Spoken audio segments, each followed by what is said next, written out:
World of fantasy एक काल्पनिक रचना है और इसे 18 वर्ष या उससे अधिक आयु के वयस्क पाठकों के लिए अभिप्रेत किया गया है। इसमें दिए गए सभी नाम, पात्र, व्यवसाय, स्थान, घटनाएं और दुर्घटनाएं या तो लेखक की कल्पना का उत्पाद हैं या काल्पनिक तरीके से उपयोग किए गए हैं। किसी भी जीवित या मृत व्यक्ति या किसी वास्तविक घटना से कोई भी समानता पूरी तरह से संयोग मात्र मानी जाएगी। मिलिका द्वारा path of blood line rank के बारे में समझाने के बाद ईदान और एरेबिल को याद आया कि उनकी वंश रेखाएं अल्फा फायर और आइस वैल्करी वर्तमान में गोल्डन रैंक पर हैं। वे ये देखने के लिए उत्सुक थे कि पाथ ऑफ ब्लड लाइन की तुलना में परिवर्तन से पहले और बाद में उनकी शक्ति में क्या बदलाव आएगा। मेज़बानों, आपकी वर्तमान शक्ति, जो ब्लड लाइन पाथ की तुलना में सिस्टम के 20वें स्तर के अनुरूप है, लगभग रजत रैंक के शिखर के अनुरूप है। आरोगन परीक्षण को सफलतापूर्वक पार करने के बाद आप स्वर्ण रैंक तक पहुंच सकेंगे। हालांकि रक्तरेखा के परिवर्तन के बाद आपकी शक्ति लगभग एक चरण बढ़कर स्वर्ण रैंक के शिखर तक पहुंच जाएगी और आंकड़ों को स्थानांतरित करने के अनूठे कौशल का उपयोग करते हुए ये एक और चरण ऊपर उठकर प्लैटिनम रैंक तक पहुंच सकती है। हमेशा की तरह सिस्टम तुरंत बचाव में आया और उनके सवालों से पहले उसने जो सुना उसका विश्लेषण किया। चांदी, सोना और प्लैटिनम, एक साथ 3 स्तर, ईदान ने आश्चर्य व्यक्त करते हुए कहा। एरेबेल भी सिस्टम के मोटे अनुमान से आश्चर्यचकित था। अन्य लोगों ने भी दंपत्ति के व्यवहार में अप्रत्याशित परिवर्तन देखा, लेकिन कोई प्रश्न नहीं पूछा। मिलिका ने अपनी कहानी जारी रखी। उसने बताया कि यूलेलियस का वंश वर्तमान में प्लैटिनम श्रेणी तक पहुंच चुका है और मिलिका के अनुमान के अनुसार नीमो की शक्ति गोल्ड श्रेणी के शिखर पर है। अगर नीमो इजी की नई अर्जित शक्ति का उपयोग करता है तो उसकी शक्ति संभवतः प्लैटिनम श्रेणी के बराबर होगी। नीमो की ताकत की तुलना ब्लड लाइन पाथ से करने के बाद मिलिका तुरंत जुनोनिया के लोगों द्वारा चुने गए दूसरे मार्ग पर चली गई।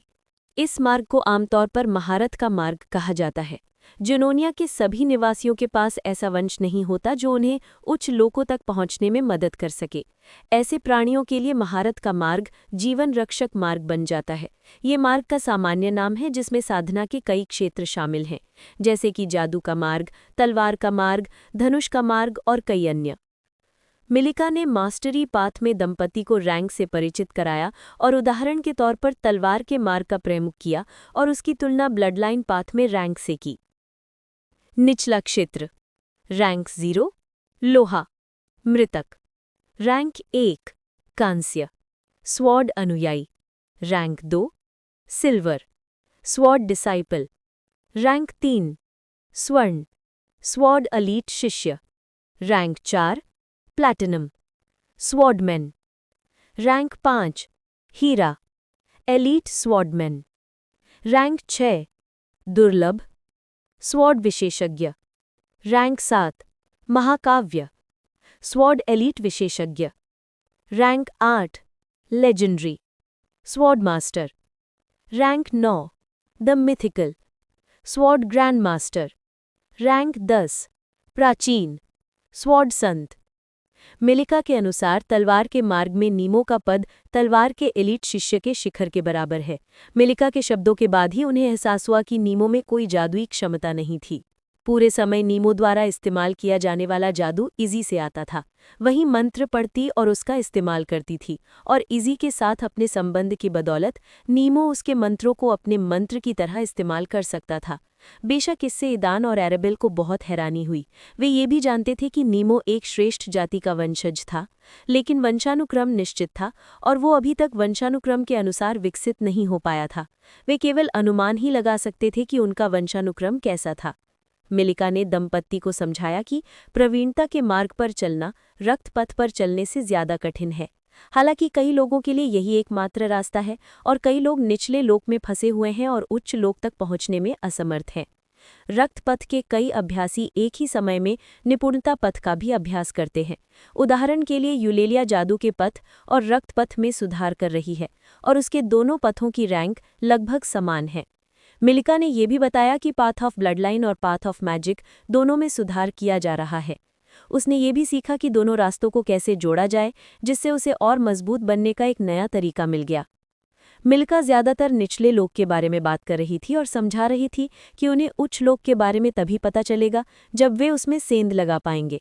उसे पूरा यकीन था कि वे सब कुछ कर सकते हैं, यहाँ तक कि यूलेलिया भी। मिल्का का मानना था कि अगर उनके शिष्यों ने लिम्बो से निकलने का कोई रास्ता ढूंढ लिया तो वो उन्हें उच्च लोक तक पहुंचने में मदद कर सकती है। नीमो को अपने वंश पर लगे श्राप को दूर करने का कोई रास्ता ढूंढना होगा।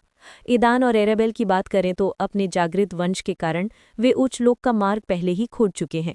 उन्हें बस शांत साधना के लिए समय चाहिए। अपनी दुनिया में शक्ति और साधना की मूल बातों के बारे में बात करने के बाद मिलिका ने सहज रूप से दुनिया के बारे में जानकारी देना शुरू कर दिया। जुनोनिया की दुनिया में 5 महाद्वीप हैं। ल्यूडेलिया एक मानव महाद्वीप है जहां मानवों द्वारा शासित सभी देश, राज्य और साम्राज्य स्थित हैं। मेगेलिया एक ऐसा महाद्वीप है जिसे जुनोनिया में जादू का केंद्र कहा जा सकता है। यहाँ जादू और मानस से जुड़े कई प्राणी पाए जाते हैं। इस महाद्वीप पर सबसे शक्तिशाली शासक जाति अल्फा थी, लेकिन वर्तमान में इस जाति का एक भी सदस्य किसी ने नहीं देखा था। मेहिटीलिंग महाद्वीप, जिसे पहले लेबरेलिया के नाम से जाना जाता था, वो जगह है जहाँ सभी प्रसिद्ध अपराजित कालकोठरियाँ स्थित हैं। इसे अक्सर कालकोठरी महाद्वीप भी कहा जाता है। उत्तरी महाद्वीप उत्तर में दूर स्थित भूमि का एक छोटा सा टुकड़ा है जहां बर्फ का शाश्वत साम्राज्य राज करता है। आकाशीय महाद्वीप जुनोनिया के अधिकांश निवासियों के लिए सबसे रहस्यमय और अज्ञात। ये महाद्वीप हवा में तैरता है। भेस बदलने के जादू और उड़ने की क्षमता के कारण इसके निवासियों के अलावा किसी को भी इस अद्भुत स्थान का सटीक स्थान नहीं पता। आकाशीय महाद्वीप पर शासन करने वाली जाति वैल्किरीज है। 5 महाद्वीपों के अलावा जुनोलिया में विशाल जल क्षेत्र हैं जहां विभिन्न प्रकार के जल संबंधित जीव निवास करते हैं। इनमें उच्च लोक की उच्च जातियों के कई प्रतिनिधि भी शामिल हैं। वे जल क्षेत्रों पर पूर्ण नियंत्रण रखते हैं और समझौते के द्वारा निर्धारित क्षेत्रों के अलावा अन्य जातियों को अपने क्षेत्र में अतिक्रमण करने की अनुमति नहीं देते। बैठक के अंत में मिलिका ने लिम्बो के बारे में जानकारी साझा की, वो हिस्सा जिसे वो लिम्बो के निगल लिए जाने के डर के बिना प्रकट कर सकती थी। लिम्बो का क्षेत्रफल और आकार स्वयं एक वृत्ताकार है। इसकी सीमाओं के भीतर 3 शहर हैं जो एक दूसरे से और लिम्बो की सीमाओं से समान दूरी पर स्थित है, जो एक पूर्ण त्रिकोण बनाते हैं। हर शहर के पीछे स्थानीय आबादी का नेता और बाहरी लोगों का नेता खड़ा है, जिनकी ताकत मिलिशिया की ताकत के बराबर है। वे सभी उसकी तरह उच्च क्षेत्र के प्रतिनिधि हैं जो लिम्बो के कब्जे का विरोध करने में सक्षम हैं। कई बाहरी लोग उनके झंडे के तले एकत्रित हुए, जिन्होंने अपने उद्धार के प्रति कृतज्ञता में उनके प्रति निष्ठा की शपथ ली। अपने सहयोगियों के विपरीत मिलिका ने हमेशा अपने सिद्धांतों और लिम्बो के कार्यों का विरोध करने की इच्छा से प्रेरित होकर अन्य बाहरी लोगों की मदद की, जबकि दोनों शहरों के अन्य नेता केवल उन्हीं लोगों की सहायता प्रदान करते हैं जो उनके प्रति निष्ठा की शपथ लेने और उनके अधीन बनने को तैयार थे।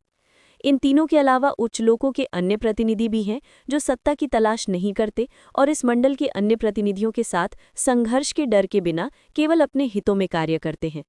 लिम्बो के सबसे बड़े और पहले शहर के बाहरी लोगों का नेता एस्टिकस मानवता के नायकों में से एक है। उसके पास 7 पवित्र हथियारों में से एक है और वो अपने कौशल और इसी पवित्र हथियार की बदौलत उच्च लोक तक पहुंचने में सफल रहा है। नायक ईदान और एरेबेल उत्सुक थे। उनकी दुनिया में कई हिट कहानियां और काल्पनिक कृतियों में पवित्र हथियार या कुछ इसी सामान का उपयोग करने वाले नायकों को दिखाया गया है। क्या इस दुनिया में वास्तव में ऐसे अद्भुत किरदार हैं? हाँ, नायक वे हैं जिन्हें 7 पवित्र हथियारों से पहचाना गया है। पवित्र तलवार, पवित्र धनुष, पवित्र भाला, पवित्र दस्ताने, पवित्र छड़ी, पवित्र ढाल और पवित्र जुड़वा खंजर। मिल्का ने सभी 7 पवित्र हथियारों की सूची बनाई। ईदान और एरेबेल एक दूसरे को आश्चर्य से देखने लगे। उन्हें यकीन ही नहीं हो रहा था कि उन्होंने अभी-अभी क्या सुना था। पता चला कि ये जीव वाकई में होते हैं। और इनमें से कौन सा नायक लिम्बो में गया था? एरेबेल ने अपनी आवाज में थोड़ी व्यंग्यात्मकता के साथ पूछा। मिलिका की जगह यूलेलिया ने जवाब दिया, छड़ी का नायक। उसने चेहरे पर घृणा के भाव के साथ कहा। दंपति को तुरंत एहसास हो गया था कि इस नायक की शायद अच्छी प्रतिष्ठा नहीं है। हाँ, छड़ी का नायक पहले शहर के बाहरी लोगों का नेता है। उसकी कोई खास प्रतिष्ठा नहीं है, मुख्यतः उसके यूं कहे स्वच्छंद स्वभाव के कारण। वो एक बार इस शहर में भी आया था, मुझ पर डोरे डालने की कोशिश में, लेकिन जब मैंने उसकी इज्जत लगभग छीन ही ली थी तो वो तुरंत भाग गया और तब से इस जगह के पास आने की हिम्मत नहीं जुटा पाया। मिलिका ने डरावनी मुस्कान के साथ कहा। उसे सबसे ज्यादा अफसोस इस बात का था कि वो उस दिन उसे सबक नहीं सिखा पाई थी। अगर उसके मातहत लोग उस नायक का पीछा न करते तो वो उसे ठीक कर सकती थी और उसे उसकी दयनीय जिंदगी की सबसे जरूरी चीज से वंचित कर सकती थी। एदान और आराबेल ने जितना अधिक लिम्बो और इस नई दुनिया के बारे में जाना, उतना ही उन्हें ऐसा लगने लगा कि उनके आसपास की हर चीज़ अधिक आश्चर्यजनक और अविश्वसनीय होती जा रही है। उनकी पिछली दुनिया वाकई लिम्बो की तुलना में बहुत सरल थी। जूनोनिया की तो बात ही छोड़िए, लेकिन उन्हें ये मुश्किल लगता था। जैसा कि मैंने पहले कहा, पहले शहर अस्ताकुस का बाहरी नेता स्टाफ का हीरो है, लेकिन दूसरे शहर एक्कस के बाहरी लोगों का नेता अग्नि ड्रैगन है। उसके शासन के कारण दूसरे शहर में ज्यादातर बुद्धिमान जानवर रहते हैं। मिलिका ने आगे कहा, जरा रुकिए, एक ड्रैगन, एक असली ड्रैगन यहाँ लिम्बो में? एदान और आराबेला अविश्वास से चिल्लाए। उन्होंने मिलिका से पहले भी सुना था कि उनकी दुनिया में ड्रैगन है। उदाहरण के लिए, निमो किसी तरह एक विवाह चिन्ह द्वारा ड्रैगन से जुड़ा हुआ है, लेकिन ये जानकर के लिम्बो में एक असली ड्रैगन है और वो भी एक उच्च लोक से, इस जोड़े के लिए एक बड़ा सदमा था। हाँ, एक असली ड्रैगन, मिलिका ने पुष्टि की। दंपत्ति एक वास्तविक जीवित ड्रैगन को देखकर रोमांचित हो गए, लेकिन साथ ही वो ये जानकर भयभीत हो गए थे कि ये ड्रैगन किसी उच्च लोक से आया था। वैसे आपने बताया कि दूसरा शहर बुद्धिमान जानवरों का शहर है। मुझे उत्सुकता है, क्या जानवर इंसानों में बदल सकते हैं? मतलब इंसानी रूप धारण कर सकते हैं? सिर्फ ईदान ही नहीं बल्कि आराबेल भी इस बारे में जानने में दिलचस्पी रखती थी। हालांकि वो एक सख्त परिवार में पली बढ़ी थी, फिर भी उसने ऐसी फिल्में देखी और कुछ उपन्यास पढ़े जिनमें बुद्धिमान काल्पनिक जीव इंसानी रूप धारण कर सकते थे। बेशक वे कर सकते हैं। जानवरों के रूपांतरण के तरीके से आप उनकी अनुमानित शक्ति का अनुमान लगा सकते हैं। जानवर जितना शक्तिशाली होगा, उसके मानव रूप को उसके मानव रूप से अलग करना उतना ही कठिन होगा, और जानवर जितना कमजोर होगा, उसमें उतनी ही स्पष्ट पशु आकृतियां होंगी, जैसे पूंछ, कान, सींग इत्यादि, मिलिका ने समझाया। लेकिन मैं आपको तुरंत चेतावनी देना चाहती हूँ, हमेशा जो आप देखते हैं उस पर विश्वास मत करो। कमजोर जानवर परिवर्तन के दौरान अपने रूप को नियंत्रित नहीं कर सकते, लेकिन मजबूत जानवर विशेषकर उच्च लोकों से अपने वास्तविक स्वरूप को छिपाने के लिए जानबूझकर पार्श्विक विशेषताएं प्रदर्शित कर सकते हैं। मिलिका ने तुरंत जोड़े को चेतावनी दे दी, ये जानते हुए कि वे दूसरी दुनिया से आए थे। दंपत्ति ने इस चेतावनी को गंभीरता से लिया। बाहरी नेताओं के अलावा हर शहर में स्थानीय नेता भी होते हैं। तीसरे शहर का नेता हेक्टर नाम का एक ऊंचा बौना है।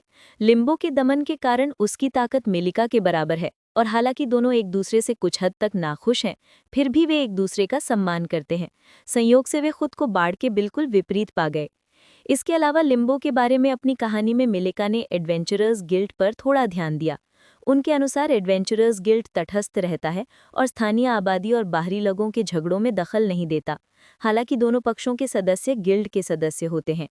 एडवेंचरर्स गिल्ड ना तो अपने सदस्यों को कोई कार्यभार सौंपता है और ना ही संघर्ष में पक्ष लेने के लिए प्रोत्साहित करता है। हालांकि वे विभिन्न मामलों में एडवेंचरर्स की स्वैच्छिक भागीदारी को नज़रअंदाज कर देते हैं, फिर भी वे उकसाने की किसी भी कोशिश को तुरंत रोक देते हैं और एडवेंचरर्स को किसी भी पक्ष में शामिल होने का आह्वान नहीं करते। यूलिया ने बातचीत में भाग लिया और मिलिका की ओर से एडवेंचरर्स गिल्ड से हाल ही में प्राप्त जानकारी साझा की। गिल्ड द्वारा उपलब्ध कराए गए आंकड़ों के अनुसार पिछले महीने शहर में लगभग 50 नए बाहरी लोग आए हैं। उनमें से ज्यादातर गोल्ड रैंक के हैं, लेकिन कुछ प्लैटिनम और कुछ डायमंड रैंक के भी हैं। ये सिर्फ वो लोग हैं जिनके बारे में गिल्ड को पता है। हमें उन लोगों पर भी विचार करना चाहिए जो गुप्त रूप से शहर में घुस आए थे। यकीन मानिए, गिल्ड की निगरानी से बचने के कई तरीके हैं, और जो लोग ऐसा करने में सक्षम हैं, उनमें से ज्यादातर कम से कम प्लैटिनम रैंक के होंगे। यूलिया द्वारा अपनी खोजों को साझा करने के बाद मिलिका ने आगे कहा, एदान और आराबेल अपनी स्थिति की गंभीरता को समझते थे। उन्हें न केवल लिम्बो से बाहर निकलने का रास्ता ढूंढना था, बल्कि ये भी समझना था कि इस जगह की अपनी एक चेतना है। ये चेतना किसी न किसी तरह उनमें रुचि रखती है और उन्हें अपने वश में करना चाहती है। हालांकि लिम्बो के नियमों के अनुसार ये चेतना खुलकर कार्य नहीं कर सकती थी। स्थानीय लोगों के पास भी उन्हीं प्रतिबंधों के कारण उसका विरोध करने का कोई रास्ता नहीं था। इसीलिए ये सभी बाहरी लोग यहाँ आकर्षित हुए। एदान और आराबेल को आश्चर्य हुआ कि लिम्बो और स्थानीय लोगों ने इतने सारे लोगों को क्यों आकर्षित किया, और सबसे महत्वपूर्ण, लिम्बो उन्हें पाने के लिए इतना उतावला क्यों है। पिछला रीसेट 2 दिन पहले हुआ था और अगला 5 दिन बाद है। मैं समझता हूँ कि तुम्हें होश में आने और तुम्हें मिली नई शक्ति के बारे में जानने के लिए कुछ समय चाहिए, लेकिन मुझे लगता है कि तैयारी करने और अंततः खोज शुरू करने के लिए 5 दिन पर्याप्त होंगे। निमो, यूलालिया और मिलिका, तीनों एदान और आराबेल की ओर मुड़ी। ईदान और आराबेल को अपनी नई शक्ति के आदी होने के लिए और समय चाहिए था, लेकिन उन्होंने महसूस किया कि वे पहले ही तैयारी में काफ़ी आगे बढ़ गए हैं और अब कार्रवाई का समय आ गया है। सिस्टम द्वारा आवंटित शेष समय में से उनके पास बस 1 महीने से थोड़ा सा ज्यादा था और आगे उन्हें निषिद्ध क्षेत्रों की खतरनाक यात्राएं करनी थीं। ठीक है, आज के लिए बस इतना ही। थोड़ा आराम करो, कल फिर आना।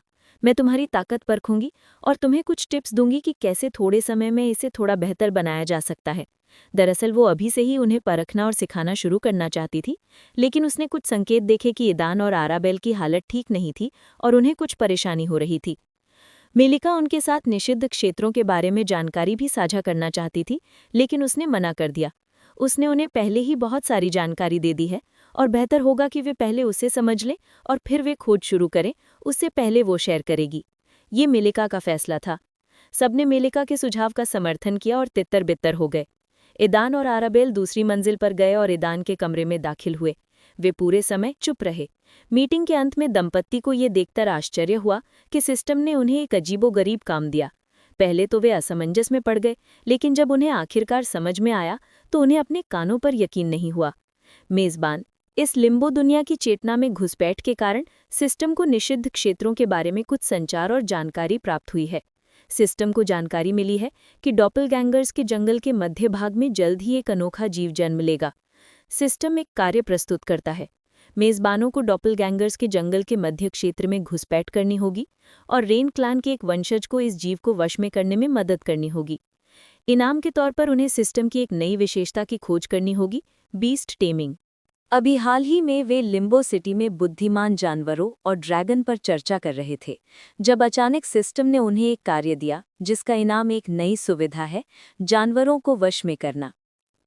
क्या ये महज एक संयोग था या क्या सिस्टम अपने वर्तमान शोध के आधार पर चुनिंदा कार्य सौंप रहा है? ये विशेष रूप से अजीब है कि उन्हें निम्मो को अपने साथ रखने के बजाय इस अनोखे प्राणी को वश में करने में उसकी मदद करनी पड़ती है। फिलहाल मेजबानों के पास जानवर को वश में करने की क्षमता नहीं है। नया फीचर खुलने के बाद ही मेजबानों को जानवरों को वश में करने का मौका मिलेगा और इस फंक्शन को खोलने के लिए नए फंक्शन को अनलॉक करने की ज़रूरी शर्तें पूरा करना ज़रूरी है। एक बार फिर सिस्टम अपने मेजबानों के विचार पढ़कर बचाव में आया। अब उनके पास चौथा सक्रिय कार्य है और उनमें से लगभग सभी निम्मो से संबंधित हैं। क्या निम्मो वाकई इतना ज़रूरी है? ईदान बुदबुदाया। एराबेल ने उसकी बात साफ सुनी और उसके बारे में सोचा भी। सभी सक्रिय कार्यों में से सबसे पहला और आखिरी, जिसकी समय सीमा लगभग समाप्त होने ही वाली थी, लिम्बो से बाहर निकलने का रास्ता खोजना था। उन्हें दूसरा और तीसरा कार्य एक ही समय पर मिला और दोनों ही विश्व खोज की श्रृंखला का हिस्सा थे जो निम्मो से संबंधित थी। इस खोज का पहला कार्य किसी तरह निम्मो को अपना चैंपियन बनाना था। दूसरा कार्य अपने चैंपियन निम्मो को विश्व राजाओं के 5 सिंहासनों में से एक की कुंजी और सुराग प्राप्त करने में मदद करना था। विश्व राजाओं के ये सिंहासन क्या हैं? ईदान और एराबेल अभी भी अंधेरे में थे। वे मेलिका से पूछना चाहते थे, लेकिन उन्होंने मना कर दिया। अब जब वे अकेले थे तो उनके पास एक दूसरे से बात करने का समय था। आपको क्या लगता है कि विश्व राजा का ये सिंहासन किसी तरह से निम्मो को सिस्टम की नज़र में इतना महत्वपूर्ण बनाता है? एराबेल ने कुछ सोचने के बाद पूछा। सबसे अधिक संभावना है। ईदान ये सहमति जताई। उसे भी इस बारे में कुछ संदेह था। मुझे लगता है कि इन सभी कालकोठरियों और लिम्बो का विश्व राजा के सिंहासन से कुछ न कुछ लेना देना है, ईदान ने सुझाव दिया। एराबेल ने अपने विचारों से ऊपर उठकर ईदान की ओर देखा, उसके विचारों को समझाने की प्रतीक्षा में। जरा सोचिए, हमने जो कुछ भी सुना है उससे हम एक निश्चित निष्कर्ष निकाल सकते हैं। लिम्बो बाहरी दुनिया के उन कालकोठरियों से जुड़ा है जो लैबिरिंथ महाद्वीप पर स्थित हैं, और इन कालकोठरियों में भी वही नियम लागू होते हैं जो लिम्बो में हैं। जो लोग रीसेट से पहले कालकोठरियों से बाहर नहीं निकल पाते हैं, वे यहीं लिम्बो में पहुंच जाते हैं। ईदान एराबेल को समझाना शुरू किया और जो कुछ उसने सीखा था उसे जोड़ने की कोशिश की। एराबेल इन निष्कर्षों से सहमत थी क्योंकि उसके पास इनका खंडन या पूरक करने का कोई तरीका नहीं था। इससे ये सवाल उठता है कि मेलिका जैसी मजबूत शख्सियत लिम्बो में कैसे पहुंच गई? क्या उसकी कहानी सुनते हुए आपके मन में भी ऐसे ही विचार आए थे? ईदान ने पूछा और एराबेल के चेहरे के भाव तुरंत बदल गए। वो सही था, उसके भी ऐसे ही सवाल थे, लेकिन उसने हिम्मत नहीं की। इसमें कोई शक नहीं कि जब कालकोठरी ने उसे निगल लिया तो वो कालकोठरी में पहुंच गए। सवाल उठता है कि उच्च लोक से आया इतना शक्तिशाली व्यक्तित्व उस जगह पर क्या कर रहा था जहां शक्तियां निम्न लोक तक ही सीमित थीं? ये सवाल अभी भी ईदान को परेशान कर रहा था। केवल मिलिका ही नहीं, बल्कि उच्चतर क्षेत्र के अन्य प्रतिनिधि भी जो लिम्बो में हैं। ऐसे शक्तिशाली लोगों को कालकोठरी की ओर क्या आकर्षित करता है? ये केवल एक अज्ञात कालकोठरी पर विजय प्राप्त करने की इच्छा तो नहीं है। विश्व राजा का सिंहासन, एरेबेल ने पूछा, ईदान के सभी विचारों को मिलाते हुए और ये समझते हुए कि वो क्या कहना चाह रहा था। मुझे पूरा यकीन है कि यही कारण है कि ये सभी लोग झुंड में कालकोठरी में उतरकर अपनी जान जोखिम में डाल रहे हैं। और वैसे जब इतने मजबूत व्यक्तित्व भी लिम्बो में पहुंच जाते हैं तो आप गंभीर प्रतिस्पर्धा का अंदाजा लगा सकते हैं, ईदान ने पूरी गंभीरता से कहा। मुझे यकीन नहीं हो रहा कि मिलिका जैसे शक्तिशाली प्राणी स्वेच्छा से किसी कालकोठरी में जाकर भस्म हो सकते हैं। मिलिका और यूलिया के अनुसार हम जानते हैं कि जो लोग कालकोठरी में समा गए थे उनमें से कोई भी वापस नहीं लौटा। आपको क्या लगता है, ये लोग समय पर वहां से बाहर क्यों नहीं निकल पाए? ईदान ने पूछा। शायद उन्हें ऐसे खतरों का सामना करना पड़ा होगा जिनका वे सामना नहीं कर सकते थे। लेकिन ये असंभव है क्योंकि ये लोग उच्च लोक से संबंधित हैं, हालांकि उनकी शक्ति निम्न लोक तक ही सीमित है। कालकोठरी में उनकी शक्ति सबसे शक्तिशाली होनी चाहिए जब तक कि वहां उच्च लोक से अन्य प्राणी ना हो। ईदान के प्रश्न के उत्तर में एरेबेल ने सुझाव दिया। तो आप क्या कह सकते हैं? ईदान ने पूछा। अगर हम ये मान लें कि कालकोठरी में उनसे ज्यादा ताकतवर कोई नहीं है तो सिर्फ वही बचेंगे जो ताकत में उनके बराबर हैं। प्रतिस्पर्धा, दुश्मन और दूसरे लोग जो जानबूझकर हमला करते हैं और उन्हें अगले रीसेट तक कालकोठरी से बाहर निकलने से रोकते हैं। इसमें आप जाल, अपने ही लोगों का भेदभाव और इसी तरह की दूसरी चीजें शामिल कर सकते हैं। एरेबेल बस इतना ही सोच सकी। हाँ, मुझे भी कोई और विकल्प नहीं दिखता सिवाय उन लोगों के जो पागलों की तरह स्वेच्छा से खुद को कालकोठरी में भस्म होने देते हैं। ईदान ने एरेबेल की निष्कर्षों से सहमति जताई और वो इससे स्पष्ट रूप से प्रसन्न था। एरेबेल ने अविश्वास से उसकी ओर देखा। उसे लगा कि कहीं वो उसकी मानसिक क्षमताओं की परीक्षा तो नहीं कर रहा है, ये देखने के लिए कि क्या वो वाकई बुद्धिमान है। उसका प्रसन्न और गर्व से भरा चेहरा देखकर पहले तो संतोष हुआ, लेकिन फिर थोड़ा सोचने के बाद उसका मूड खराब हो गया। ठीक है, शांत हो जाओ। ईदान ने मुस्कुराते हुए देखा कि कैसे एरेबेल का मूड खराब होने लगा। इस सब से ये निष्कर्ष निकलता है कि सिस्टम के कार्यों में हम और निम्मो उच्च लोगों के मजबूत व्यक्तित्वों से जुड़ी घटनाओं में शामिल होते हैं, जिनमें मास्टर भी शामिल हैं। आपका ये कहने का मतलब नहीं है? एरेबेल को अपनी बात पूरी करने का समय ही नहीं मिला क्योंकि ईदान ने उसे बीच में ही टोक दिया। हाँ, मुझे पूरा यकीन है कि हमारी दुनिया के तथाकथित उद्धार का इस विश्व राजा के सिंहासन से कुछ न कुछ लेना देना है। कोई आश्चर्य नहीं कि सिस्टम सामान्य कार्यों के विपरीत इसे विश्व खोज कहता है। क्या ये सही नहीं है सिस्टम? ईदान को सिस्टम से जवाब मिलने की उम्मीद नहीं थी, उसने बस ही जिज्ञासावश पूछा था। जैसे कि उम्मीद थी, उसने कोई जवाब नहीं दिया। जब पूरे जोड़े का ध्यान सिस्टम पर केंद्रित था तो एरेबेल को एक प्रश्न याद आया जो वो बहुत समय से पूछना चाहती थी, लेकिन अभी तक सही समय नहीं मिला था। उसे यकीन था कि ईदान भी यही जानना चाहता होगा। सिस्टम, हमें बताइए कि दूसरी मोहर का उठाया जाना इस तथ्य से किस प्रकार संबंधित है कि हमारी दुनिया ने दूसरी आपदा पर विजय प्राप्त कर ली है? सिस्टम, हमें समझाइए कि दूसरी मोहर का उठाया जाना इस तथ्य से कैसे संबंधित है कि हमारी दुनिया ने दूसरी आपदा पर विजय पा ली है। ईदान को भी ये बात कौतूहलपूर्ण लगी और उसे याद आया कि वो इस बारे में सिस्टम से पूछना चाहता था।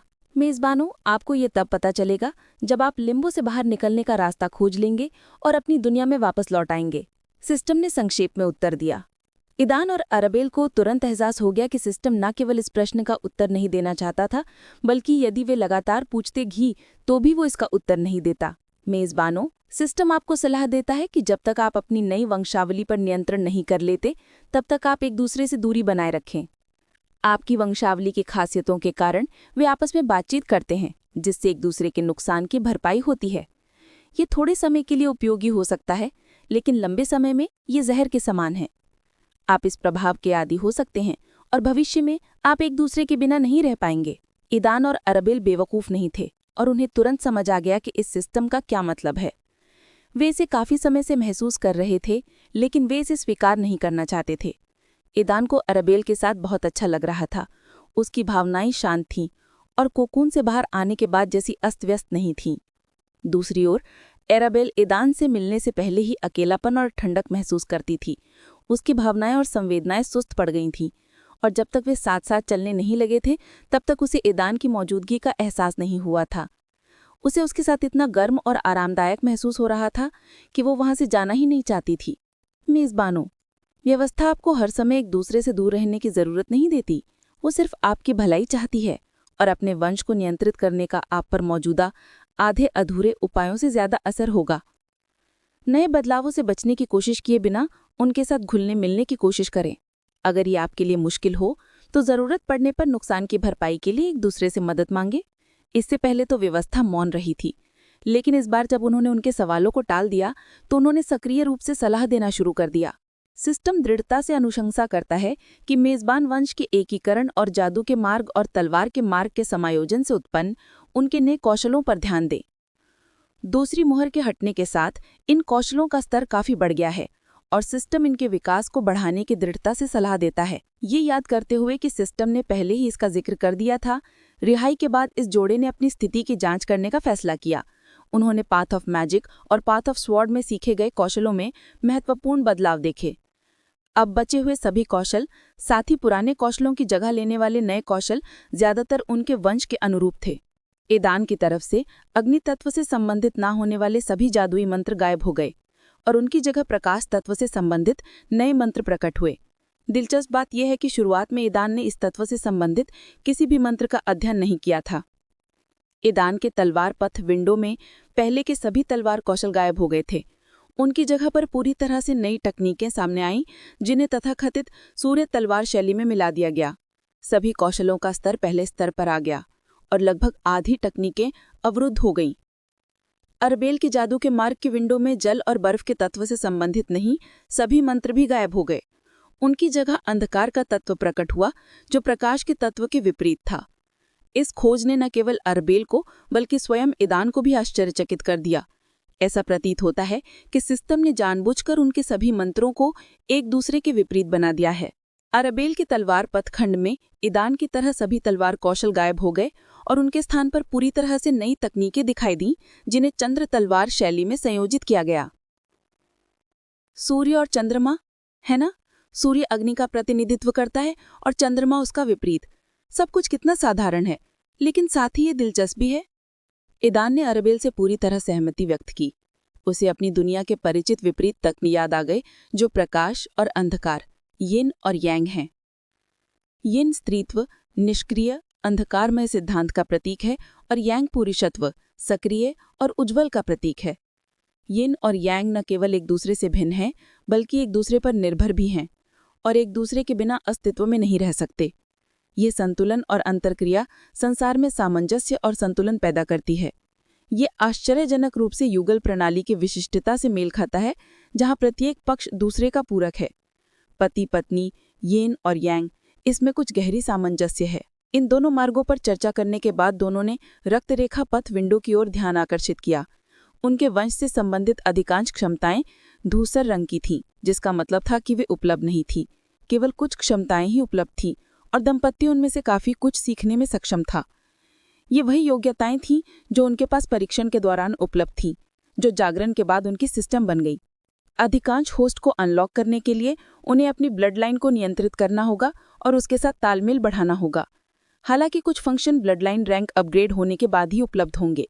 वे जिन सवालों को सिस्टम से पूछना चाहते थे, उनमें से एक का उत्तर मिल गया। रक्तरेखा स्तर बढ़ाने के लिए मेजबानों के पास कई विकल्प हैं।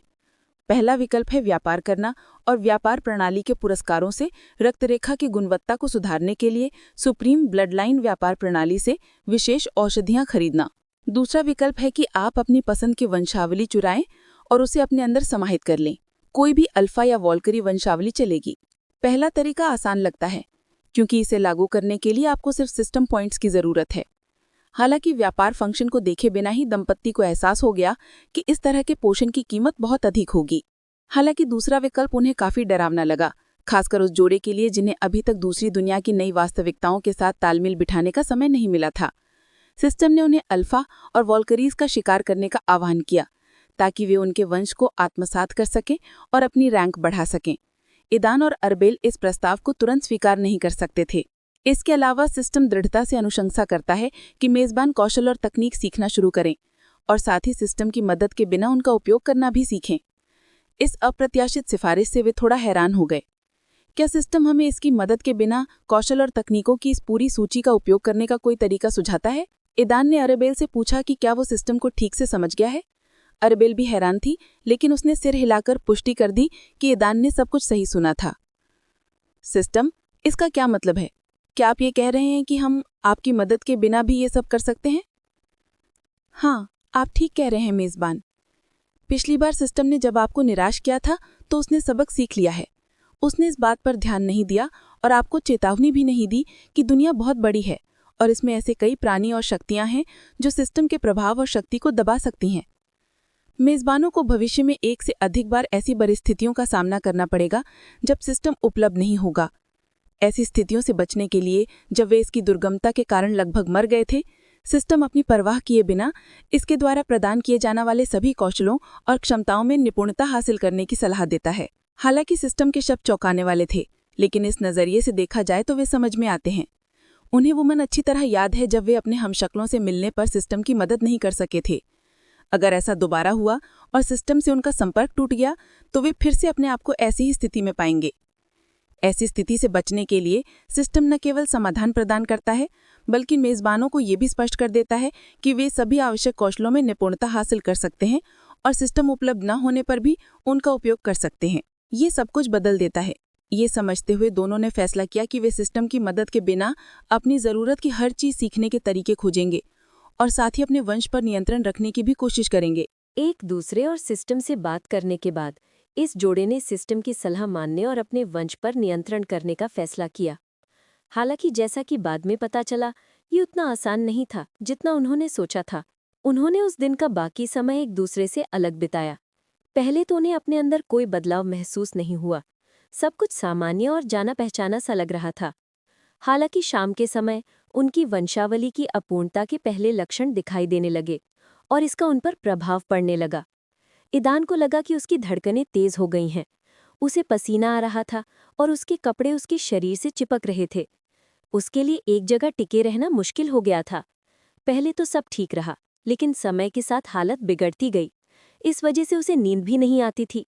वो पूरी रात अपने पैरों पर खड़ा रहकर खुद को शांत करने की कोशिश करता रहा। समय समय पर वो अपने शरीर की ज़रूरतों को पूरा करने के लिए व्यायाम भी करता रहा। बदले में एरेबेल को बिल्कुल अलग ही एहसास हुआ। उसकी धड़कन धीमी हो गई और उसे लगा कि उसका शरीर ठंडा पड़ने लगा है। उसकी हरकतें सुस्त हो गई और उसके विचार धीमे पड़ गए। गर्म रहने के लिए वो स्थिर नहीं बैठी और व्यायाम करने लगी ताकि उसका शरीर जम न जाए। इन क्रियाओं से कुछ देर तक तो आराम मिला, लेकिन जैसे जैसे रात लंबी होती गई, लक्षण उतने ही गंभीर होते गए। वो समझ नहीं पा रही थी कि उसके रक्तवंश में उसके शरीर के प्रति ऐसी प्रतिक्रिया क्यों हो रही है। उसे याद नहीं आ रहा था कि मुकदमे के दौरान उसकी चेतना पर इतना गहरा असर पड़ा हो। सुबह तक दोनों अपनी सीमा पर थे। सिस्टम के शब्दों को याद करते हुए वे अंत तक डटे रहे। एक दूसरे से बात करने की कोशिश भी नहीं की। दोनों जानते थे कि अगर उन्होंने बातचीत शुरू की तो वे खुद को रोक नहीं पाएंगे और तुरंत एक दूसरे के पास दौड़कर अपनी तकलीफ कम करने के लिए पहुंच जाएंगे। उन्हें केवल इस बात का एहसास था कि अपनी वंशावली शक्ति के बिना वे सिस्टम के कार्यों को पूरा नहीं कर पाएंगे। आखिरकार ये वंशावली शक्ति ही थी जिसने परिवर्तन के बाद उनकी शक्ति को बहुत बढ़ा दिया था। जब उनमें से एक को ताकत मिलती और दूसरा कमजोर और अधिक असुरक्षित होता तो वे केवल आंकड़े स्थानांतरित करने की क्षमता पर निर्भर नहीं रह सकते थे। सुबह जब यूलिया मिलिका की ओर से उन्हें बुलाने आई तो उसने जो देखा वो बुरी तरह डर गई। दंपत्ति की हालत सामान्य से कोसों दूर थी। यूलिया ने सबसे पहले ईदान की जांच की। उसका पूरा कमरा साउना जैसा लग रहा था। अंदर का तापमान इतना ज्यादा था कि यूलिया को सांस लेने में भी मुश्किल हो रही थी। सिर्फ अंडरवेयर पहने ईदान की सांसें तेज चल रही थी। उसने तुरंत यूलालिया की उपस्थिति देखी और उसकी ओर ध्यान दिया। उसकी आंखें लाल थी और उसका मन अस्त व्यस्त था। ईदान को खुद भी समझ नहीं आ रहा था कि वो उस पल क्या करना चाहता है। वो किसी को मारना चाहता था, किसी को अपने अग्नि जादू से जलाना चाहता था, लड़ना चाहता था इत्यादि। इससे पहले कि वो यूलिया पर झपटता, उसने जल्दी से दरवाज़ा बंद कर दिया। और राक्षस को क्रोध से जलता हुआ अकेला छोड़ दिया। यूलिया तुरंत एराबेल की तलाश में निकल आई। जब उसने उसके कमरे में गई और दरवाज़ा खोलने की कोशिश की तो उसकी उंगलियां बर्फ जैसी ठंडी महसूस हुईं। साधारण हरकतें काम नहीं आई और जब तक उसने पूरी ताकत नहीं लगाई तब तक दरवाज़ा नहीं खुला। उसकी आंखों के सामने एक बिल्कुल अलग ही तस्वीर उभर आई। एराबेल का पूरा कमरा जम गया था। ईदान के कमरे के विपरीत, जहां असहनीय गर्मी थी, वहां एक ऐसी कड़ाके की ठंड थी जिससे यूलिया के रोंगटे खड़े हो गए थे। एराबेल खुद कमरे के बीचों बीच एक मूर्ति की तरह निश्चल बैठी थी। वो ये पता नहीं लगा पा रही थी कि वो जिंदा है या नहीं, क्योंकि उसे सांस लेने का जरा भी संकेत नहीं मिल रहा था। स्थिति की गंभीरता को समझते हुए उसने जल्दी से एराबेल के कमरे का दरवाज़ा बंद कर दिया और अपने मालिक को ढूंढने के लिए दौड़ी। जल्द ही 3 लोग ईदान के कमरे के सामने खड़े थे। यूलिया ने जल्दी से मिलिका को ढूंढा और उसे जोड़े की अजीब हालत के बारे में बताया। वापस आते हुए उनकी मुलाकात नेमू से हुई, जो उनके साथ आ गया। जब मिलिका ने दरवाज़ा खोला तो यूलिया को लगा कि ईदान गुस्से में होगा, लेकिन उन्हें एक खाली कमरा मिला। गर्मी अभी कम नहीं हुई थी और अंदर असहनीय गर्मी थी, लेकिन अपराधी अब कमरे में नहीं था। तीनों तुरंत एराबेल के कमरे की जांच करने दौड़े। पहुंचकर उन्होंने देखा कि दरवाज़ा थोड़ा खुला हुआ था और भाप निकल रही थी। तीनों के चेहरों पर अजीब से भाव थे और हर कोई उस समय अपने बारे में सोच रहा था। जब उन्होंने दरवाज़ा खोला तो देखा कि पूरा कमरा भाप से भरा हुआ था। कमरे के बीचों बीच 2 लोग बैठे थे। यूलिया के जाते ही ईदान से रहा नहीं गया और वो तुरंत एराबेल को ढूंढने निकल पड़ा। सिस्टम ने ज़रूरत पड़ने पर उन्हें एक दूसरे से संपर्क करने से नहीं रोका था। ईदान जानता था कि अब वो और नहीं सह सकता। जब ईदान एराबेल के कमरे में पहुंचा तो उसे भी यूलिया की तरह दरवाज़ा खोलने में दिक्कत हुई। यूलिया के जाते ही कमरे में नए बर्फ के टुकड़े दिखाई दिए, जिन्होंने उसे सील कर दिया। अंदर पहुंचते ही ईदान ने दरवाज़ा बंद करने की जहमत भी नहीं उठाई। उसकी नज़र तुरंत एराबेल पर गई, जो कमरे के बीचों बीच एक खूबसूरत मूर्ति की तरह बैठी थी, उसकी मौजूदगी से अनजान। ईदान हैरान रह गया।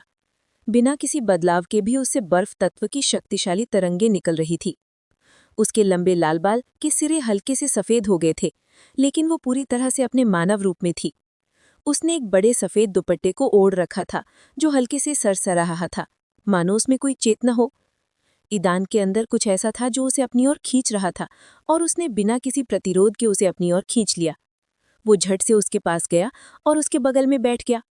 कुछ सेकंड बाद एराबेल, जो आंखें बंद करके बैठी थी, आंखें थोड़ी खोली और ईदान को देखा। उस समय उसका मन मानो अंधकार से डूब रहा था। वो ठीक से पहचान नहीं पा रही थी कि उसके बगल में कौन बैठा है। उसके विचारों में बस उस आदमी से निकलती गर्माहट ही थी। ईदान की तरह उसके अंदर भी कुछ उसकी ओर खींचा जा रहा था। उसने धीरे से उसके शरीर को छुआ और उसी क्षण उसके पूरे शरीर में गर्माहट की एक लहर दौड़ गई, जिससे उसकी गंभीर स्थिति में आखिरकार राहत मिली। उसका मन शांत होने लगा और उसने ईदान को पहचान लिया, जो उसके बगल में बैठा था। ये जानकर उसने कोई प्रश्न नहीं किया, बल्कि तुरंत उसकी ओर दौड़ी और उसे कसकर गले लगा लिया। उसके शरीर से निकलती गर्माहट ही ठंडे और खाली घाटी में रोशनी का एकमात्र स्रोत लग रही थी। उसने उसे इतनी कसकर पकड़ा था मानो उसकी जिंदगी उसी पर निर्भर हो। उस पल ईदान को कुछ बिल्कुल अलग सा एहसास हुआ। एराबेल के शरीर की ठंडक तपते रेगिस्तान में पानी की ताजगी भरी चुस्की जैसी थी, और जब उसने उसे गले लगाया और अपने शरीर को उसके शरीर से सटाया तो ईदान खुशी से कराहने से बच नहीं पाए। वो ये नहीं बता सकते कि उस समय उन्हें क्या महसूस हो रहा था। एराबेल ही उनकी मुक्ति थी, जैसे वो उनकी मुक्ति थे। आखिरकार ईदान अपनी उग्र भावनाओं को शांत कर पाया और आंखें बंद कर ली। उसका मन शून्य हो गया और वो सो गया। तभी एराबेल ने कोआला की तरह उसे पीछे से गले लगा लिया और आंखें बंद कर ली। गर्मी और ठंडी के टकराव से कमरा भाप से भरने लगा। ये वो तस्वीर थी जो तीनों ने दरवाज़ा खोलने के समय देखी। यूलालिया के उलट मिलिका एक नज़र में ही समझ गए कि उस जोड़े के साथ क्या हुआ था। उसने गहरी सांस ली और अपने छात्रों से कहा कि वो उन पर नज़र रखें और जब वो होश में आए तो उन्हें बताएं। इसके बाद मिलिका अपने कार्यालय लौट गई। नीमो ने उस जोड़े को गौर से देखा और फिर यूलालिया को अकेला छोड़कर वो भी चला गया। ये देखकर कि वो अकेली है, यूलालिया ने बस एक आह भरी और उनके पास बैठकर उस जोड़े को देखने का फैसला किया। दोपहर के भोजन के करीब आधे दिन से भी कम समय बाद दंपति को होश आया। उनकी हालत पूरी तरह ठीक नहीं थी, लेकिन उतनी बुरी भी नहीं थी जितनी सुबह थी। ईदान ने अपनी आंखें खोलीं और पहली चीज़ जो उसने देखी वो थी एराबेल, जो अभी भी उसे कस के गले लगा रही थी, उसे हिलने नहीं दे रही थी। इस समय तक उसकी हालत में भी सुधार हो गया था। उसके शरीर का तापमान अब उतना कम नहीं था और उसकी सांसें और धड़कनें सामान्य हो गई थी। वो उससे लिपटी हुई धीरे धीरे खर्राटे ले रही थी और ईदान हिलने डुलने से भी डर रहा था, कहीं उसे जगा न दे। सिर उठाकर उसने यूलालिया को देखा, जो आंखें बंद किए पास ही बैठी थी। ईदान को तुरंत एहसास हुआ कि वो उसे देख रही है। हालांकि सुबह उसका मन अभी भी उलझन में था, फिर भी उसे याद था कि कैसे यूलालिया उससे मिलने आई थी और उसके आने के बाद ही वो उसे बर्दाश्त नहीं कर पाया और एरेबल के पास आने का फैसला किया। ईदान ने आंखें बंद कर ली और याद करने लगा कि उसके साथ क्या हुआ था। उसे एहसास हुआ कि उन दोनों ने स्थिति की जटिलता को कम करके आंका था। वे बहुत ज़्यादा आशावादी थे, उन्हें अंदाज़ा भी नहीं था कि ये कितना मुश्किल हो सकता है। ये सोचकर कि वो वंश परंपरा को पहले ही मुकदमे में समझ चुके हैं और आसानी से इससे निपट लेंगे, ये बात सिर्फ एक मजाक निकली। ईदान ने एरेबल को बिना किसी बाहरी मदद के खुद ही ठीक होने का समय देने का फैसला किया। वो लगभग 1 घंटे तक बैठा रहा, जब तक उसे उसके जागने के शुरुआती संकेत नजर नहीं आए। ईदान के उलट एरेबल को सब कुछ बहुत धुंधला धुंधला याद था। उसे सब कुछ एक सपने जैसा लग रहा था, यहाँ तक कि जिस तरह से उसने ईदान के आने का एहसास किया और उसे कस के गले लगाया, वो भी उसे अवास्तविक लगा। जैसे जैसे वो धीरे धीरे होश में आई, उसे एहसास हुआ कि उसने किसी को कस के गले लगा रखा है। ये जीव गर्म था और इतना सुकून दे रहा था कि वो उसे जाने नहीं देना चाहती थी। पहले तो वो समझ नहीं पाई कि वो कौन है, लेकिन जैसे जैसे उसके विचार स्पष्ट होते गए, उसे एहसास हुआ कि गले लगाया गया जीव आकार में एक इंसान जैसा है। ये एहसास उसके ऊपर बिजली की तरह गिरा और वो अचानक उछल पड़ी और पूरी ताकत से गले लगाने वाले को दूर धकेल दिया। ईदान एरेबल के अचानक कदम के लिए तैयार नहीं था। जिस जोर से उसने उसे दूर धकेला, वो आगे की ओर उछला और यूलालिया से टकराया, जो उस समय आंखें बंद किए बैठी थी। उसने अपनी आंखें खोल ही थीं कि ईदान उससे टकरा गया और दोनों कमरे की दीवार से टकरा गए। मिलिका, जो अपने ऑफिस में थी, उसने ऊपर से एक तेज़ आवाज़ सुनी और समझ गई कि आखिरकार वो जोड़ा जाग गया है। यूलालिया के आने और उसे बताने का इंतजार किए बिना उसने ऊपर जाने का फैसला किया। जब वो एरेबल के कमरे में गई और दरवाज़ा खोला, तो उसे यूलालिया की तेज़ आवाज़ सुनाई दी, जो कमरे के बीचों बीच खड़ी होकर उस जोड़े को डांट रही थी। वे चुपचाप और आज्ञाकारी भाव से उसके सामने सिर झुकाए बैठे रहे। यूलालिया पूरी तरह से एक बड़ी बहन की भूमिका में डूब गई और अपने से छोटे भाई बहनों को डांटने लगी। मिलिका के शिष्य बनने और मुलाकात के बाद उस जोड़े के प्रति उसका रवैया नाटकीय रूप से बदल गया। अब वो उन्हें अजनबी और संदिग्ध लोगों की तरह नहीं, बल्कि छोटे भाई बहनों की तरह देखती थी, जिनकी वो हमेशा चिंता करती रहती थी। ईदान और एरेबल चुपचाप उसकी बातें सुनते रहे, मानो वो दोषी बच्चे हों। मिलिका यूलालिया के अचानक परिवर्तन और उसके और युगल के बीच अदृश्य रसायन विज्ञान से थोड़ा चकित थी। यूलिया, मुझे लगता है कि अब उनका बहुत हो गया, मिलिका ने यूलालिया से कहा। यूलालिया ने बस 2 पल तक खर्राटे लिए, लेकिन फिर उसका मूड तुरंत ठीक हो गया। मुस्कुराते हुए और खुश होकर वो मिलिका के पास गई और उसके पीछे खड़ी हो गई। मिलिका पास आई और अपने 2 सबसे छोटे शिष्यों को देखा। फिर उसने धीरे से आह भरी। शायद आप बता सकते हैं क्या हुआ था, मिलिका ने पूछा। हालांकि उसे मोटे तौर पर अंदाजा था कि क्या हुआ था, वो दोनों से और विस्तृत जानकारी लेना चाहती थी। साथ ही वो ये भी देख रही थी कि उसके छोटे शिष्य उसके साथ ईमानदार रहेंगे या फिर उस पर पूरा भरोसा न करते हुए अपनी समस्याएं छुपाएंगे। ईदान और एरेबल हमेशा की तरह एक दूसरे को देखते रहे और एक दूसरे से सलाह लेने लगे। उन्होंने जल्दी से स्थिति पर चर्चा की और मिलिका को अपनी मुश्किलों के बारे में पूरी तरह बताने का फैसला किया, ताकि उससे मदद और सलाह ली जा सके। मिलिका एक मजबूत महिला थी, जिन्होंने लंबा जीवन जिया था और उनका अनुभव बहुत मूल्यवान था। दंपति ने अपनी कहानी विस्तार से बताई, लेकिन सिस्टम के बारे में कुछ भी नहीं बताया। उनकी कहानी सुनने के बाद मिलिका को एहसास हुआ कि क्या हुआ था और वो अपनी नाराज़गी जाहिर करने से खुद को नहीं रोक पाई। अगर उन्होंने उससे पहले संपर्क किया होता तो वो उन्हें मूल्यवान सलाह दे सकती थी और ये सब टाला जा सकता था। हालांकि उसने ये भी कहा कि जो हुआ सो हो गया और शायद यही अच्छा है, क्योंकि ये उनके लिए जीवन का एक सबक होगा। लगता है हमें जादू की शिक्षा स्थगित करनी होगी और तुम्हारे वंश पर ध्यान केंद्रित करना होगा। मुझे नहीं पता कि तुम अपने वंश को छिपाने या बदलने के लिए क्या क्या तरकीबें अपनाते हो, लेकिन जब तक तुम खुद को नुकसान पहुंचाए बिना उन्हें नियंत्रित नहीं कर लेते, मैं तुम्हें जाने नहीं दूंगी, मिलिका ने चेहरे पर गंभीर भाव लाते हुए कहा। ईदान और एरेबल चुपचाप उसकी बात सुनते रहे, कोई आपत्ति नहीं की। उन्हें खुद भी एहसास हो गया था कि जब तक वो अपनी नई क्षमताओं में निपुण नहीं हो जाते, तब तक शहर की सुरक्षा छोड़ने का कोई मतलब नहीं था। वो मूर्ख नहीं थे और उन्हें एहसास था कि अगर वो इस अवस्था में निषिद्ध क्षेत्रों में चले गए या अन्य मजबूत बाहरी लोगों से मिले, तो यूलालिया और निमो की मदद करने के बजाय वे उनके लिए बोझ बन जाएंगे और सबसे अधिक संभावना है उनके मौत का कारण बनेंगे। वे मिलिका की सलाह का पालन करने और अपने वंश पर नियंत्रण करने के लिए दृढ़ थे। इस प्रकार मास्टर मिलिका के मार्गदर्शन में उनका प्रशिक्षण शुरू हुआ, जिसका लक्ष्य ये सीखना था कि अपने वंश को कैसे नियंत्रित किया जाए। मिलिका के पास बहुत अनुभव था और उसने ऐसे अनेक उदाहरण देखे जब प्राणी अपनी ताकत का सामना नहीं कर सके और अपनी ही क्षमताओं का शिकार बन गए। यहाँ तक कि इस दुनिया में जन्म लेने वाले लोग भी हमेशा अपने वंश पर पूरी तरह नियंत्रण नहीं रख पाते थे, और ऐसे मामले भी थे जब वे नियंत्रण से बाहर हो जाते थे और खुद को नुकसान पहुंचाते थे। मिलिका ने उन्हें उनकी मुख्य गलतियों के बारे में बताया। उनके स्पष्टीकरण के बाद वो इस निष्कर्ष पर पहुंची कि नया वंश मूल रूप से उनके सार का हिस्सा नहीं था। इसे प्राप्त करने के बाद भी उनकी चेतना इसे स्वीकार नहीं करती और इसे अस्वीकार करने का प्रयास करती है। हालांकि ये वंश पहले से ही उनका एक हिस्सा बन चुका है और इस अस्वीकृति का विरोध करता है, और जितना अधिक वे इससे छुटकारा पाने की कोशिश करते हैं, प्रतिरोध और प्रभाव उतना ही प्रबल होता जाता है। मिलिका ने यह भी बताया कि एक दूसरे की रक्त रेखाएं एक दवा की तरह हो सकती हैं, जो केवल लक्षणों को खत्म करती हैं, लेकिन अंतर्निहित समस्या का समाधान नहीं करती हैं। जब वे नए वंशों के बाद मिले तो उन्हें अपनी स्थिति का एहसास भी नहीं था, लेकिन उनके वंशों ने उनके लक्षणों को कम करना शुरू कर दिया, जिससे दंपत्ति की सेहत में सुधार हुआ। हालांकि वंश का प्रतिरोध अभी भी बना हुआ था और उसकी ताकत बढ़ने लगी। जब उन्होंने अलग होने और अपने वंश पर नियंत्रण करने का निर्णय लिया तो जो कुछ भी इकट्ठा हुआ था वो सब बढ़ गया और उन पर हावी हो गया। सौभाग्यवश स्थिति इतनी खराब नहीं हुई। ईदान के टूटकर अरबेल के पास आने की बदौलत वे अपने वंश को फिर से दबाने में कामयाब हो पाए। अगर वे डटे रहते तो मिलिका को नहीं पता था कि इसका क्या अंजाम होता।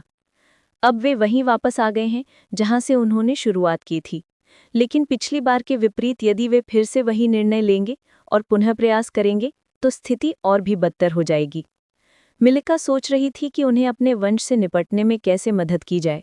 उन दोनों के वंश उच्च जातियों के थे, जिनके बारे में मिलिका को लगभग कुछ भी नहीं पता था। वैल्किरीज बहुत गुप्त रहते थे और शायद ही कभी अपने दिव्य महाद्वीप से बाहर निकलते थे, और पिछली सहस्त्राब्दी में अल्फाज के साथ उनकी लगभग कोई मुलाकात नहीं हुई। इसके अलावा अरेबेल के पास आइस वैल्किरी का रक्तवंश था, जो सबसे रहस्यमयी, घातक और निर्दयी था। जहां तक अग्नि के अल्फाज की बात है, मिलिका ने उनके बारे में सुना भी नहीं था, उसे बस अंदाजा लगाना था। अंत में उसने धीरे धीरे आगे बढ़ने और समय लेने का फैसला किया। क्योंकि मुख्य समस्या वंश परंपरा की अस्वीकृति थी, इसलिए उसने सुझाव दिया कि जोड़े अपनी वंश परंपरा का रूप धारण करना शुरू कर दें। इससे वे उनके आदी हो जाएंगे और उन्हें दबाएंगे नहीं। सबसे पहले उन्हें एक दूसरे के बगल में अपनी वंश परंपरा का रूप लेना शुरू करना चाहिए, और जब वे उनकी आदत हो जाए तो वे धीरे धीरे दूर जा सकते हैं, जिससे एक दूसरे पर वंश परंपरा का प्रभाव कम हो जाएगा। दंपत्ति के पास मिलिका के सुझाव को स्वीकार करने और उसके निर्देशों का पालन करने के अलावा कोई विकल्प नहीं था। वे मिलिका, यूलालिया और नीमो के साथ एक विशेष रूप से निर्दिष्ट अभ्यास कक्ष में चले गए, जो फिर से उनके साथ आ गए। उनकी आंखों के सामने दोनों ने अपनी परिवर्तन क्षमताओं का उपयोग करने का निर्णय लिया और एक आइस वैल्किरी और एक अल्फा ऑफ फायर का रूप धारण कर लिया।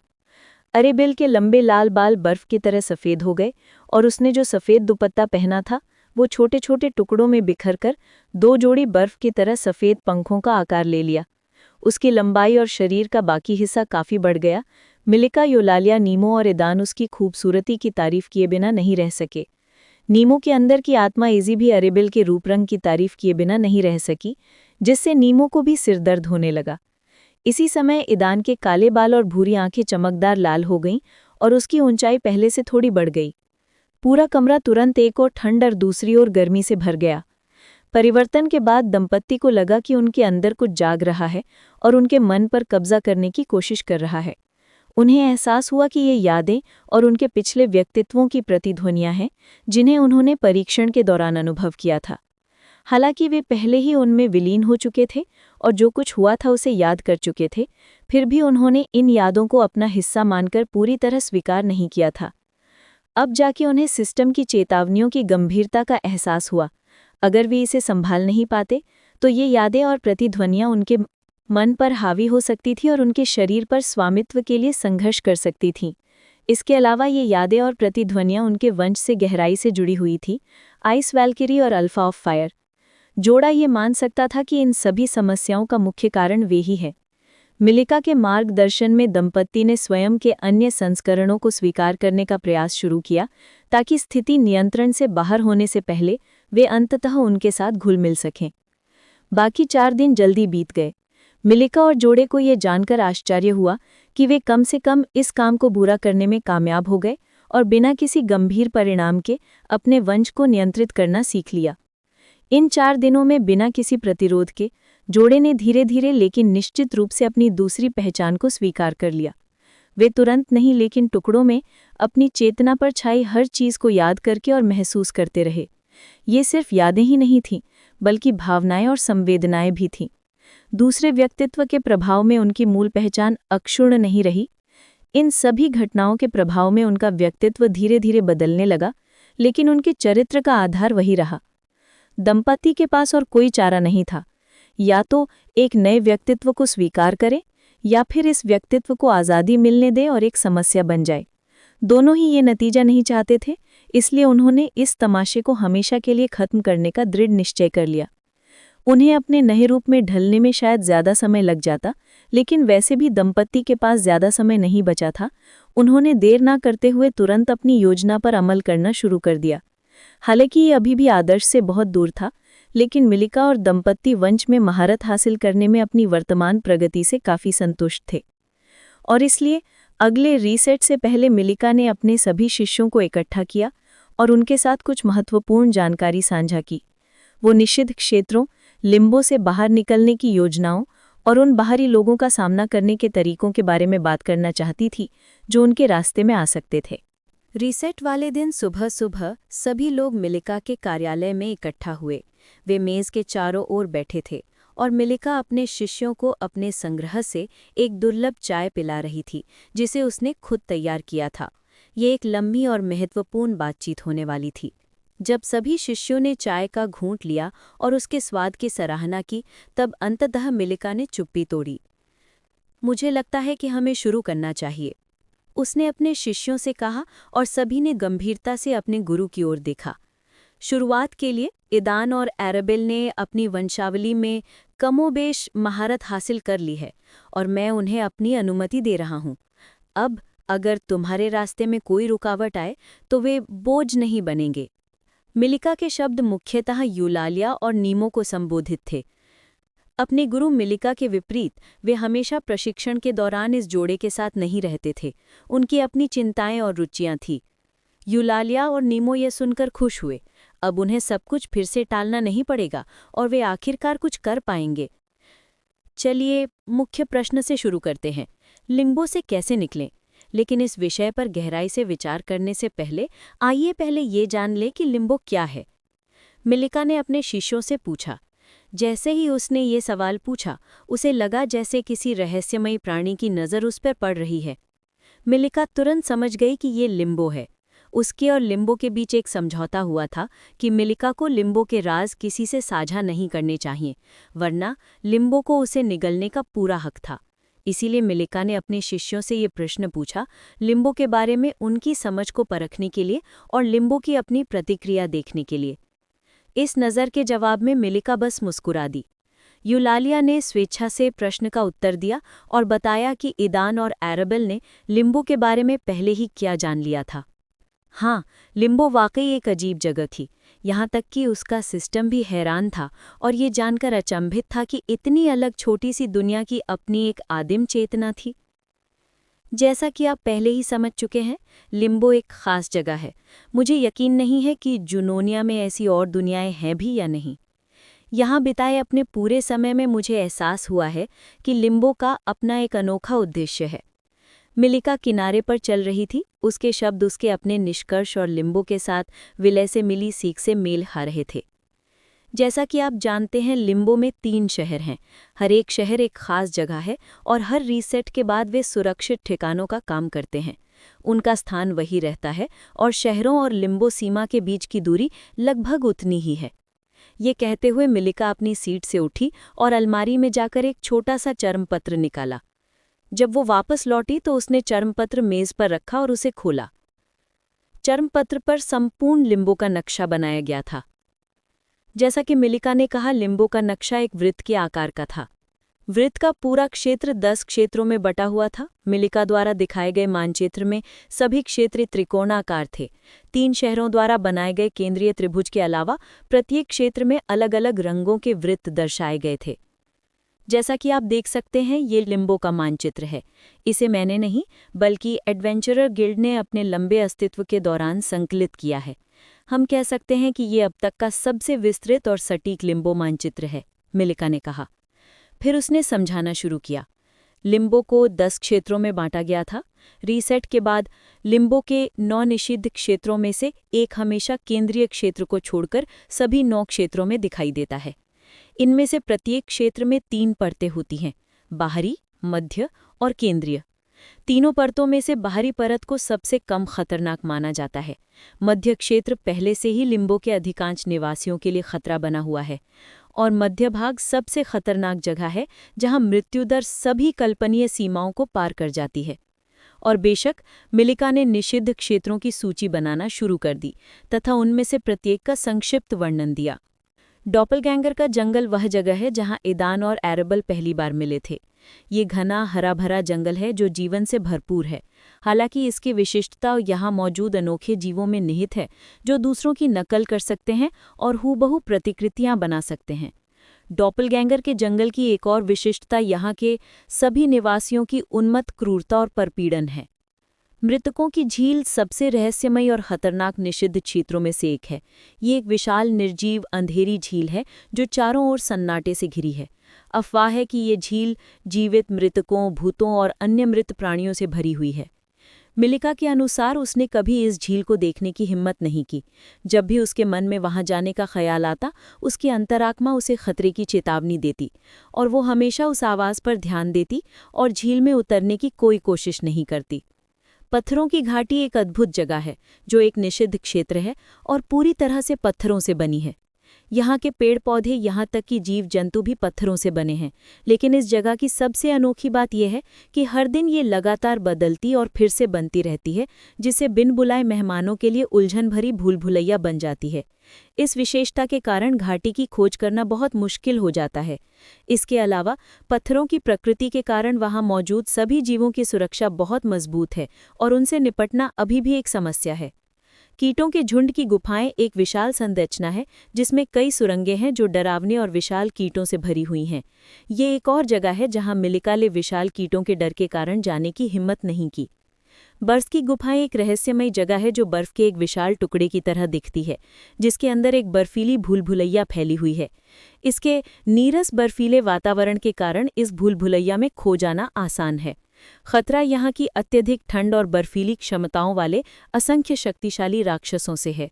बिजली की घाटी पत्थरों और बर्फ की गुफाओं की घाटी जैसा ही एक और निषिद्ध क्षेत्र है। यहाँ सब कुछ बिजली के तत्व से व्याप्त है। बारिश के बजाय सूर्य से बिजली गिरती है। सभी पौधे और पेड़ बिजली की ऊर्जा उत्पन्न करते हैं और ये स्थान स्वयं इस तत्व से जुड़े राक्षसों से भरा हुआ है। रिवर मेज सबसे अजीब, सबसे भ्रामक और खतरनाक निषिद्ध क्षेत्रों में से एक है। ये मध्य भाग में बहने वाली कई नदियों से मिलकर बना एक धमनी और शिरा है। इस जगह के तर्क को समझाना बहुत मुश्किल है। नदियां कहाँ से निकलती हैं और कौन सी शक्तियां उन्हें मध्य भाग में धकेलती हैं? केंद्रीय भाग तक पहुंचने के लिए आपको पानी के राक्षसों से भरी नदियों की भूल भुलैया से होकर तैरना होगा, जो समय समय पर सभी घुसपैठियों पर हिंसक आक्रमण करेंगे। लावा झील पानी के बजाय लावा से भरी एक विशाल झील है। मृतकों की झील के विपरीत लावा झील के मध्य भाग तक पहुंचने के कई रास्ते हैं। हालांकि अत्यधिक तापमान और लावा से निकलने वाले उग्र राक्षसों के हमले के कारण इस रास्ते को पार करना आसान नहीं होगा। विंड क्लिफ्स 9 निषिद्ध क्षेत्रों में से आखिरी है। इसमें कई छोटे छोटे उड़ते हुए द्वीप हैं जो रस्सियों के जाल से जुड़े हैं और जमीन से दूर आसमान में ऊंचे उठते हैं। इस क्षेत्र का मध्य भाग सबसे ऊंचे द्वीप पर स्थित है और वहां पहुंचने के लिए आपको रस्सियों पर चढ़कर एक द्वीप से दूसरे द्वीप पर जाना होगा। इस मार्ग की मुख्य कठिनाई तेज हवाएं हैं, जो केंद्रीय द्वीप के पास आते आते और तेज हो जाती हैं। इसके अलावा इन द्वीपों पर उड़ने वाले राक्षसों का बसेरा है जो मेहमानों का स्वागत नहीं करेंगे। मिलिका ने 9 निषिद्ध क्षेत्रों का परिचय दिया और कहा कि उसने मृतकों की झील और कीटों के झुंड की गुफाओं को छोड़कर सभी का अन्वेषण कर लिया है और इनमें से केवल आधे क्षेत्रों में ही वो अपने केंद्रीय क्षेत्रों तक पहुंच पाई, जिससे उसके शिष्य बहुत आश्चर्यचकित थे। अगर उनके महान गुरु इन निषिद्ध क्षेत्रों के केंद्रीय भाग तक नहीं पहुंच सके तो वे वो कैसे कर सकते थे जो वो नहीं कर सकती थी। इस समय वे चारों अवाक रह गए थे।